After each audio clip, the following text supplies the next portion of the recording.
Kekalkan Al-Quran sebagai imam kita, semoga kembali di dalam petunjuknya. Kalamullah hidayah bagi kita, diberikan Jibril kepada. Kekalkan Al-Quran sebagai imam kita, semoga kembali di dalam petunjuk. اس سورہ کہف کے بارے میں اللہ کے نبی صلی اللہ علیہ وسلم فرماتے ہیں، من قرأ سورۃ الکہف، جس نے سورہ کہف کی تلاوت فرمائی، فی یوم الجمعۃ، جمعہ کے دن میں، اضاء له النور ما بین الجمعتین، اللہ تعالیٰ دوسرے جمعے تک اس کے دل کو نور سے، روشنی سے، ہدایت سے بھر دیتے ہیں۔ جمعے کے دن اس سورت کو خاص طور پر تلاوت کرنا۔ پھر اللہ کے نبی صلی اللہ علیہ وسلم نے اس طرح بھی یہ بتایا کہ یہ سورہ مبارکہ وہ ہے جو دجالی فتنے سے حفاظت کرنے والی ہے۔ اب میں نے کچھ چیزیں آپ کے سامنے اس کی بنیاد کے طور پہ عرض کرنی ہے، ان کو سمجھ لیں، پھر انشاءاللہ میں سورت پڑھتا ہوں۔ ہماری امت میں دو طبقے بنے۔ ایک طبقہ یہ بنا کہ جنہوں نے صرف اس بات پر اکتفا کر لیا کہ دجال ایک شخصیت ہے، اس کی نشانیاں، وہ ایک آنکھ والا ہے، کانا ہے، اور اس کے پاس بڑی پاورز موجود ہیں، اور وہ اس کا احادیث میں تذکرہ بھی ہے کہ یہ ساری پاورز اس کو دی جائیں گی۔ تو ایک گروہ وہ تھا جنہوں نے کہا کہ دجال صرف کیا ہے؟ شخصیت۔ ایک دوسرا گروہ امت میں بنا، اور وہ گروہ یہ بنا کہ کوئی شخص نہیں ہے، اصل میں یہ دجالیت ہے، ایک پورا معاشرہ ہے، ایک پورا سسٹم ہے، ٹھیک ہے۔ اور انہوں نے انہی احادیث میں جس میں دجال کی شخصیت کا تذکرہ تھا اور اس کی نشانیوں کا تذکرہ تھا، انہوں نے اس کو امپلیمنٹ کیا دجالیت کے اوپر، کہ یہ ایک معاشرہ اور یہ سارا نظام جو ہے نا وہ دجالی نظام ہے، اور بس یہ دجال کوئی شخص نہیں ہے۔ یہ ذہن میں رکھیے گا، یہ دونوں انتہائی غلط ہیں۔ دجال اپنی شخصیت کے طور پر اس دنیا میں ظاہر ہوگا، یہ نبی اکرم صلی اللہ علیہ وسلم کی واضح احادیث میں موجود ہے۔ اس کی وہ ساری نشانیاں ہیں، ایک آنکھ والا ہوگا، اور وہ جنت اور جہنم ہاتھوں پہ رکھ کے دکھائے گا، اور ہوا میں اڑ سکتا ہوگا، اور ایک جگہ سے دوسری جگہ پہنچ سکتا ہوگا، یہ ساری چیزیں اس کے اندر موجود جو احادیث میں ہیں۔ یہ شخصیت کے طور پہ اس دجال نے دنیا میں آنا ہے، ٹھیک۔ اور دوسری بات یہ ہے کہ دجالیت ایک معاشرے کے طور پر، ایک معیشت کے طور پر، ایک سسٹم کے طور پر اپنی جگہ پہ حق ہے۔ میں اس کی مثال عرض کرتا ہوں آپ سے۔ یعنی میں اگر یہاں بیان کرنے آپ کے سامنے حاضر ہوتا ہوں نا، تو اس پہلے کیا ہے کہ میرے آنے سے پہلے انہیں معلوم ہے کہ یہاں ایک ٹیبل رکھنا ہے، کرسی رکھنی ہے، یہاں سپیکر لگانا ہے، یا مائک رکھنا ہے، اس کی سیٹنگ کرنی ہے، کیمرہ لگانا ہے، یہ ساری چیزیں سیٹ ہو گئی۔ یہ میں نے نہیں آگے کر لی، میری ذمہ داری یہ ہے کہ میں نے یہاں آنا ہے، آپ کے سامنے بیٹھ جانا ہے، کیمرہ لگا ہوا ہوگا، مائک لگا ہوا ہوگا، یہ سپیکر لگا ہوا ہوگا، لائٹس لگی ہوں گی، ٹیبل چیئر پڑا ہوگا، یہ سب کچھ یہاں موجود ہوگا، اور میں نے آ کر بس آپ کے سامنے بیان شروع کر دینا ہے۔ یہ بات سمجھ میں آ گئی؟ ٹھیک ہے، مجھے دجال سے تشبیہ نہ دیں، میں نے ویسے مثال دی ہے، ٹھیک ہے، سمجھانے کے لیے۔ دجالیت وہ سٹیج ہے جو دجال کے آنے سے پہلے سیٹ کیا جائے گا، پورا نظام ایسا بنا دیا جائے گا کہ دجال کو آ کر اس نظام میں پرفارم کرنا آسان ہو جائے، ٹھیک۔ وہ دجالی نظام بھی اپنی جگہ پر حق ہے، اور جب وہ دجالی نظام پوری طرح سے اس دنیا کو اپنے اس میں جکڑ لے گا اپنے پنجوں میں، پھر دجال کا ظہور ہوگا، اور وہ آ کر اس نظام کے اندر اپنا کام بخوبی سر انجام دے سکے گا، اچھے طریقے سے، جو اس نے حرکتیں کرتوت کرنے ہوں گے وہ کر لے گا۔ یہ بات سمجھ میں آ رہی؟ اور اس اعتبار سے میں علی وجہ البصیرہ یہ جملہ کہہ رہا ہوں کہ جو دجال کی نشانیاں موجود ہیں احادیث میں، میرے پاس اتنا وقت نہیں میں بہت زیادہ تفصیل میں جاؤں، لیکن جتنی نشانیاں دجال کی احادیث میں موجود ہیں، وہ نشانیاں دجال کی شخصیت پر بھی امپلیمنٹ ہوتی ہیں اور اس نظام پر بھی امپلیمنٹ ہوتی ہیں، دونوں پر۔ مثلا جہاں دجال کے بارے میں آتا ہے کہ یہ کانا ہوگا، سب سے مشہور بات تو یہی ہے نا، ایک آنکھ ہوگی، تو دجال جب شخصیت کے طور پر آئے گا تو اس کی ایک ہی آنکھ ہوگی، ٹھیک ہے، ایک ہی آنکھ ہوگی، اور یہ تو اس شخصیت پہ امپلیمنٹ ہوگی۔ اور اسی کو یعنی بعض حضرات نے، بعض محدثین نے نظام کے اعتبار سے بھی لیا ہے۔ جیسے دور حاضر میں آپ یہ دیکھتے ہیں کہ جو ڈالر ہے، ڈالر اب آج بھی دیکھیں تو اس کے پیچھے ایک آنکھ بنی ہوئی ہے. اس کا مطلب کیا ہے کہ اس ڈالر کی, اس پیپر کرنسی کی بنیاد کے اوپر ہم نے جو اکنامک سسٹم کھڑا کیا ہے وہ سارے کا سارا کیا ہے؟ دجالی ہے. دجل فریب کو کہتے ہیں نا. نہیں بات سمجھ میں آ رہی؟ میں اس کی مثال لیتا ہوں. میں آپ میں سے دو لوگوں کو لیتا ہوں, ٹھیک. ایک کو میں ایک کاغذ کا ٹکڑا دیتا ہوں نیلے رنگ کا مثال کے طور پر, اور دوسرے شخص کو میں دیتا ہوں پیلے رنگ کا, مثال دے رہا ہوں, ٹھیک. یہ دے دیا میں نے, اور میں انہیں کہتا ہوں بھائی تم بھی اپنا سونا میرے پاس لے آؤ اور تم بھی اپنا سونا میرے پاس لے آؤ. میں نے دونوں سے ایک ایک تولہ سونا لے لیا اور ایک کو نیلا کاغذ دے دیا اور ایک کو پیلا کاغذ دے دیا. دونوں کے سونے کی مقدار کتنی تھی؟ بولے بھائی ایک جیسی تھی. دونوں کو کاغذ میں نے علیحدہ علیحدہ, سونا ایک جیسا لیا, کاغذ مختلف پکڑائے, ٹھیک ہے. اب وہ اس پر مطمئن ہوگا, اچھا جی سونے کے بدلے میں ہمیں کیا مل گیا؟ کاغذ. بڑے مطمئن ہیں, بڑے خوش ہیں. اور اس کے بعد میں نے کیا کیا, میں نے نیلے والے کی, یہ میری پسند کا آدمی تھا, میں نے اس کے کاغذ کا ریٹ اوپر کر دیا, اور پیلے والا مجھے پسند نہیں تھا, اس کا کاغذ کا ریٹ میں نے, حالانکہ ویلیو دونوں کی ایک ایک تولہ سونا نہیں تھی. نہیں سمجھ آ رہی بات؟ یہ ہے دجل, یہ ہے فریب. میں نے آسان الفاظ میں سمجھانے کی کوشش کی ہے. یہی ہو رہا ہے نا, وہ ڈالر والوں نے آپ سے سارا سونا لے لیا ہے, ٹھیک ہے, اس کے بدلے آپ کو کاغذ کے ٹکڑے پکڑا دیے کرنسی کی صورت میں, اور اب جس کرنسی کا دل چاہتے ہیں اس کو اوپر کر دیتے ہیں, جس کا دل چاہتے ہیں اس کو نیچے گرا دیتے ہیں. آسان الفاظ میں سمجھا. اب اور زیادہ, یعنی دجل بڑھ رہا ہے نا, آہستہ آہستہ بڑھ رہا ہے, بچے دے رہا ہے. اب وہ دجل اس لیول پہ پہنچ گیا کہ اب کہتے ہیں کرپٹو کرنسی آئے گی. کرپٹو کرنسی کیا ہے جی؟ دیکھیں کیسا دجل ہے. دجل یہ ہے کہ اگر ہم آپ کو بجلی دیں گے تو آپ کروڑ پتی ہیں, اور جیسے ہی ہم نے پیچھے سے لوڈ شیڈنگ کی اور بجلی بند کر دی, آپ کے پاس ککھ نہیں ہے, کیونکہ وہ ساری کرنسی آپ کی الیکٹرانک سسٹم پہ چل رہی تھی. یہ دجل ہے. ہم جب چاہیں گے آپ کو بتائیں گے کہ آپ بڑے مالدار ہیں, اور ہم جب چاہیں گے آپ کو ایک لمحے میں غریب کر کے رکھ دیں گے. آپ کے پاس کچھ بھی نہیں ہوگا, آپ کاغذ کے ٹکڑے لے کے خوش ہو کے پھر رہے ہوتے ہیں کہ ہمارے پاس بڑا مال ہے, بڑا مال ہے, بڑا کاغذ ہے. یہ کاغذ, وہ جب چاہیں اس کی ویلیو بڑھا دیں اور جب چاہیں اس کی ویلیو کم کر دیں, یہ ان کی مرضی. یہ ہمیں اس دجل میں انہیں گرفتار کیا. میں نے ایک مثال دی. اسی طرح دجال کے بارے میں آتا ہے کہ یہ وہ شخص ہوگا جس کے ایک ہاتھ میں وہ جنت رکھے گا, دوسرے ہاتھ میں جہنم رکھے گا, اور وہ یہ کہے گا کہ اچھا جو مجھے مان لے گا اسے میں اس جنت میں داخل کروں گا, اور جو مجھے نہیں مانے گا یہ جہنم میں داخل ہوگا. یعنی اس جنت اور جہنم کا پری ویو دکھائے گا, سمجھ لیں. تو یہ بالکل ٹھیک بات محسوس ہوتی ہے. ہو سکتا ہے آج دجال آئے اور اس کے ہاتھوں میں 2 اسمارٹ فونز پکڑے ہوئے ہوں یا 2 ٹیبلٹس پکڑی ہوئی ہوں, اور وہ دکھا رہا ہوں یہ جنت کا پری ویو, اس میں داخل کرتا ہوں, اور یہ جہنم کا پری ویو ہے, نہیں مانو گے تو اس میں داخل کروں. اللہ کا نبی صلی اللہ علیہ وسلم فرماتے ہیں یاد رکھنا جو دجال کی جنت ہے وہ اصل میں جہنم ہوگی, اور جو دجال کی جہنم ہے وہ اصل میں جنت ہوگی. یہ اس کی شخصیت کے حوالے سے ہو سکتا ہے کہ وہ جنت اور جہنم کا کوئی ایک پری ویو ہمیں دکھائے اور ہمیں کہے کہ ایمان لاؤ مجھ پر, نہیں تو میں جہنم میں داخل. یہ ہو سکتا ہے, لیکن اسے آپ اس نظام پہ امپلیمنٹ کریں. یعنی آج جو اس دجال کے نظام کو فالو کرے گا, اس نظام کو اور مضبوط کرنے کی کوشش کرے گا, اس میں ہنسی خوشی زندگی گزارے گا, اس میں اپنی توانائیاں خرچ کرے گا, دنیا اس کے لیے جنت بن جائے گی. ایسا ہے کہ نہیں؟ اور جو کہتا ہے کہ نہیں میں اس دجالی سسٹم کے خلاف آواز بن کے کھڑا ہوں گا اور میں اس نظام کو تہس نہس کر کے اس کی جگہ اللہ کا نظام لے کر آؤں گا, اس کی زندگی کیا بنے گی؟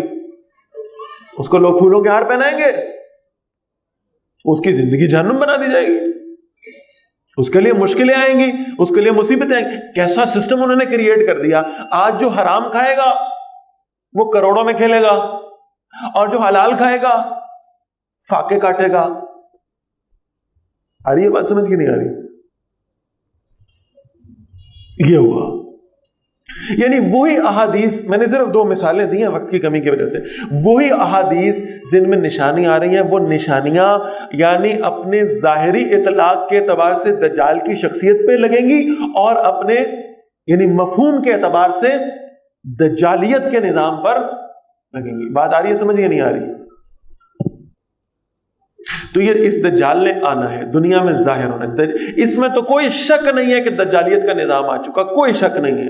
میرے نزدیک تو یعنی اس بندے کو کاؤنسلنگ کی ضرورت ہے جو یہ کہہ رہا ہو کہ آج ہم فتنوں کے دور میں موجود نہیں ہے، اس کو تو سمجھانے کی، اس کے پاس بیٹھنے کی، اسے ہمدردی کرنے کی ضرورت ہے کہ اللہ کے بندے آپ سب کچھ اپنی آنکھوں سے دیکھ کر اس کو نہیں پہچان رہے، ذرا نشانیاں تو پڑھو۔ اللہ کے نبی صلی اللہ علیہ وسلم فرماتے ہیں جو فتنوں کا دور ہوگا، جو دجالیت کا دور ہو، کیا ہوگا اس میں صرف نشانیاں پڑھ رہا ہوں مختلف حدیث سے لے کر، آپ خود سوچتے جائیں گے کہ نشانیاں پوری ہو گئی کہ نہیں۔ اللہ کے نبی صلی اللہ علیہ وسلم فرماتے ہیں جب فتنوں کا دور آئے گا، یاد رکھو زنا آسان کر دیا جائے گا، نکاح مشکل کر دیا جائے گا۔ ہوا کہ نہیں ہوا؟ بولے بھائی، ہو گیا؟ زنا آسان اور نکاح مشکل، زنا سستا اور نکاح مہنگا، ہو گیا؟ اللہ کے نبی صلی اللہ علیہ وسلم نے فرمایا جب فتنوں کا دور ہوگا لوگ شرابوں کے نام بدل بدل کے پیئیں گے۔ کتنی ورائٹی کی شرابیں آ گئی۔ آپ کی سندھ اسمبلی میں، آپ کے پارلیمنٹ میں کھڑا ہو کر ایک ہندو وزیر حکومت کا، یہ ابھی چند دن پہلے کی بات، ہندو ہے، وہ کہہ رہا خدا کا واسطہ ہم نہیں شراب پیتے، ہمارے نام پر مسلمان پرمٹ لے کے شراب بیچ رہے ہیں۔ ہوا کہ نہیں ہوا؟ پھر اللہ کے نبی صلی اللہ علیہ وسلم نے فرمایا جب فتنوں کا دور ہوگا تو یاد رکھو ہر گھر سے، ہر انسان کے پاس سے موسیقی کی آواز آنے لگے گی۔ موسیقی عام ہو گئی کہ نہیں؟ یہ جو آپ جیبوں میں ہم لوگ یہ اسمارٹ فون لے کر پھر رہے ہیں، یہ کیا ہے؟ آسان کر دیا انہوں نے، بہت آسان۔ پھر اللہ کے نبی صلی اللہ علیہ وسلم نے فرمایا کہ جب فتنوں کا دور آئے گا تو جو مالکن، جو لونڈی ہے وہ اپنی مالکن کو پیدا کرے گی۔ لونڈی کیا کرے گی؟ مالکن کو پیدا کرے گی۔ اس کا مطلب ہے کہ بیٹیاں اپنی ماں سے ایسے بہیو کریں گی جیسے مالکن اپنی لونڈی سے بہیو کرتی ہے۔ ماں کے ساتھ ایسا بہیو کیا جائے گا۔ ہو رہا ہے یا نہیں ہو رہا؟ دجل ہے، یہ ہے فتنے۔ صحابہ نے حیران ہو کے پوچھا اللہ کے نبی صلی اللہ علیہ وسلم، یہ جب ایسا دور آئے گا اتنے فتنے ہو جائیں گے، یہ سب کچھ عام ہو جائے گا، لوگ سود کھانے لگیں گے، بے حیائی کے اڈے کھل جائیں گے، اس امت کے علماء کہاں ہوں گے؟ اللہ کے نبی صلی اللہ علیہ وسلم نے فرمایا اللہ علم نہیں اٹھائے گا، اللہ علماء حق کو اٹھاتا جائے گا۔ جاہل لوگ عالم بنیں گے اور اپنے جہل سے، اپنی جہالت سے خود بھی گمراہ ہوں گے اور لوگوں کو بھی گمراہ کریں گے۔ آپ دیکھ لیں دورہ ترجمہ قرآن میں بیٹھنے والے لوگ کتنے ہیں اور مارننگ شو میں جا کر وہاں سے دین سیکھنے والے کتنے ہیں، آپ کو پتہ چل رہا ہے۔ سارا سال جو لوگ جو مسخریاں کرتے ہیں، جھوٹ بولتے ہیں، ڈرامے کرتے ہیں، وہ عورتیں جو رقص کرتی ہیں، وہ رمضان میں سر پہ دوپٹہ اور ٹوپیاں رکھ کر دین سکھانے بیٹھ جاتے ہیں، اور ہماری عوام سیکھ رہی ہے، علماء کے پاس بیٹھنے کو تیار نہیں ہے۔ جاہل لوگ عالم بنیں گے، جاہل علماء حق کی بات نہیں کر رہا ہے۔ الحمدللہ ہمارے معاشرے میں زندہ ہے الحمدللہ۔ ہم اصل مسئلہ یہ کہ ہم ان کے پاس بیٹھتے کہاں ہیں، ہم ان سے استفادہ کہاں کرتے ہیں۔ ہم کہتے ہیں ہم نے مارننگ شو میں بیٹھ کر وہاں سے دین سیکھنا ہے، یہ ہو رہا ہے۔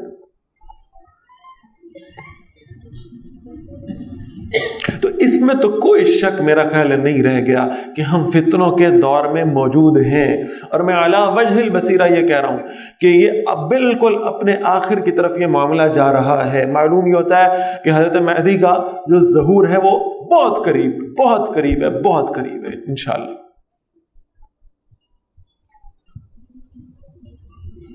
ایسی احادیث آئی ہیں، اللہ کے نبی صلی اللہ علیہ وسلم فرماتے ہیں کہ اب ذرا غور کریے گا، بہت لمبی تفصیل اس پہ ہو سکتی ہے، وقت نہیں ہے دورہ قرآن میں۔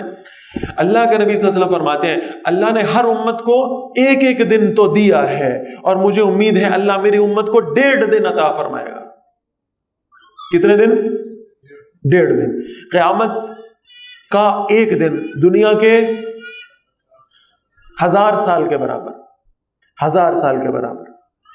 اگر ایک دن 1000 سال کا تو 1.5 دن جی 1500، اور یہ کیا ہے 1440. 1500 پورے ہونے میں کتنے سال رہ گئے؟ 60 سال باقی ہیں. ایک اندازہ ہے، اپ اینڈ ڈاؤن ہو سکتا ہے، لیکن یہ بہرحال واضح نظر آ رہا ہے کہ یہ دنیا تیزی سے اب اپنے اختتام کی جانب جا رہی ہے. تو اس میں حضرت مہدی کا ظہور بھی ہونا ہے، اور پھر اس میں دجال کا ظہور بھی ہونا ہے، اور پھر یہ کہ ان کے درمیان میں جنگیں بھی ہونی ہیں. اللہ کا نبی صلی اللہ علیہ وسلم نے جنگوں کی جو پیشن گوئیاں فرمائی ہیں وہ تو یعنی سن کے بھی بندہ پڑھ کے لرز جاتا ہے. اللہ کے نبی صلی اللہ علیہ وسلم فرماتے ہیں ایسی جنگیں ہوں گی. شاید اس وقت لوگوں کو اس طرح سے سمجھ میں نہ آتی ہو جس طرح شاید ہمارے سامنے یہ باتیں اللہ نے کھول دی ہیں. اللہ کے نبی صلی اللہ علیہ وسلم فرماتے ہیں جب جنگیں ہوں گی تو لاشوں کے ایسے ڈھیر ہوں گے کہ اگر ایک چڑیا اس لاشوں کے ڈھیر کے ایک کنارے سے اڑے گی اور دوسرے کنارے پر پہنچنے سے پہلے گر کے مر جائے گی. اتنے بڑے لاشوں کے ڈھیر ہوں گے کہ ایک چڑیا اس کو کراس نہیں کر پا رہی. تو یہ اب ہمارے سامنے بات واضح ہوگی کہ نہیں ہوگی کہ اگر ایٹمی جنگ ہوتی ہے تو اسی صورت میں ایسی لاشوں کے ڈھیر لگ سکتے ہیں. ایک ایٹم بم چلایا اور لاکھوں انسانوں کو موت کے منہ میں دھکیل دیا. یہی ہو رہا ہے کہ نہیں؟ تو معلوم یہ ہوتا ہے کہ یہ معاملہ بڑا قریب ہے، دور نہیں ہے اب. لیکن اب یہ جو باتیں اگر اس سے آپ تھوڑا پریشان ہو گئے تو 2 مثبت باتیں آخر میں سن لیں. وہ جو اقبال رحمہ اللہ نے فرمایا تھا نا، میرے عرب کو آئی ٹھنڈی ہوا جہاں سے، میرا وطن وہی ہے، میرا وطن وہی ہے. تو اس کا مطلب ہے اللہ کے نبی صلی اللہ علیہ وسلم کو جو ٹھنڈی ہوائیں آیا کرتی تھیں فتنوں کے دور کے اعتبار سے، وہ اس خراسان کی سرزمین سے آتی تھیں. انشاءاللہ یہی وہ سرزمین ہوگی جہاں سے اہل حق پھوٹیں گے، اور انشاءاللہ وہ امام مہدی کی فرنٹ لائن بنیں گے انشاءاللہ، اور وہی ہوں گے جو اس سرزمین کے اوپر امام مہدی کی کمانڈ میں چلتے ہوئے خلافت کے نفاذ کا فریضہ سر انجام دیں گے انشاءاللہ. اور پھر یہ کہ اللہ ان لوگوں کے ذریعے سے خلافت کو نافذ کرے گا جس کے بارے میں اللہ کے نبی صلی اللہ علیہ وسلم نے خوشخبری دی ہے کہ بہرحال جب یعنی پوری دنیا کے اوپر وہ خلافت کا نظام آ جائے گا اور یہ کوئی جھونپڑی بھی ایسی نہیں رہے گی جس میں اللہ کا دین داخل نہ ہوا ہو. تو یہ بھی وقت انشاءاللہ ان قریب آنے والا ہے. تو بہرحال اس میں شک نہیں ہے کہ ہم دجالیت کے دور میں ہیں. ٹھیک، اب اس دجالیت کے دور میں اس دجالیت سے بچنا کیسے ہے؟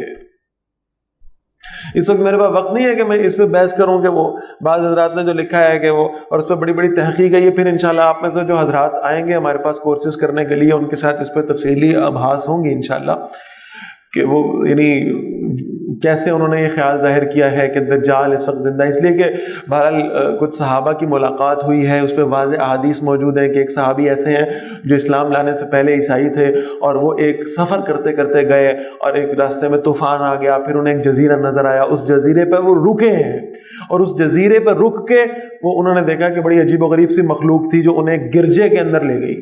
کہاں لے گئی؟ گرجا کس کی عبادت گاہ؟ عیسائیوں کی. یہ بات ابھی ذہن میں رکھنی، میں نے اس کو استعمال کرنا ہے انشاءاللہ. تو وہاں پر انہوں نے اس دجال کو دیکھا کہ وہ زنجیروں سے باندھ دیا گیا ہے، جکڑا ہوا ہے. اور پھر اس دجال نے ان سے پوچھا دنیا کے حالات کے بارے میں، اور اس نے پوچھا کہ اللہ کے آخری نبی آ گئے ہیں صلی اللہ علیہ وسلم؟ تو جب انہوں نے بتایا کہ ہاں ہم نے سنا ہے کہ ایک صاحب مبعوث ہوئے جن کا نام محمد صلی اللہ علیہ وسلم، انہوں نے آخری نبی ہونے کا دعویٰ کیا ہے، تو دجال خوشی سے اچھل پڑا. کیوں؟ دجال کو نبی صلی اللہ علیہ وسلم کی بعثت سے کیا خوشی ہوگی جی؟ وقت قریب آ گیا اس کی آزادی کا، امت آخری آ گئی ہے، امت آخری آ گئی. تو انہوں نے اس کو زنجیروں میں جکڑا ہوا پایا. اس کا مطلب ہے کہ وہ موجود ہے کہیں نہ کہیں، وہ اپنی جو انگلیاں ہیں وہ چلا رہا ہے، کام کر رہا ہے. بہت سارے لوگوں نے اس پہ تحقیق کی اور ان کا خیال یہ، میں نہیں کہتا یہ 100% درستی ہوگا، وہ کہتے ہیں وہ جو جزیرہ ہے جس پہ انہوں نے دجال کو جکڑا ہوا پایا تھا، شاید وہ برمودا ٹرائنگل ہے جس پہ دجال کو انہوں نے رکھا ہوا ہے اور وہاں سے وہ اپنی چیزوں کو، اپنی ڈوریوں کو ہلا رہا ہے. تو یہ بہت ساری چیزیں جو تفصیل میں آ جاتی ہیں، لیکن اس میں کوئی شک نہیں ہے کہ دجالیت کا دور ہم پہ آ چکا. اس دجالیت کے دور سے بچنا کیسے ہے، اس کے لیے سورہ کہف آپ کے لیے بڑی ممد و معاون ثابت ہوگی انشاءاللہ.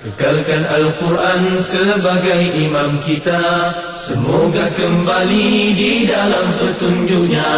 Kalamullah hidayah bagi kita, diberikan Jibril kepada. Kekalkan Al-Quran sebagai imam kita, semoga kembali di dalam petunjuknya. Kalamullah hidayah bagi kita.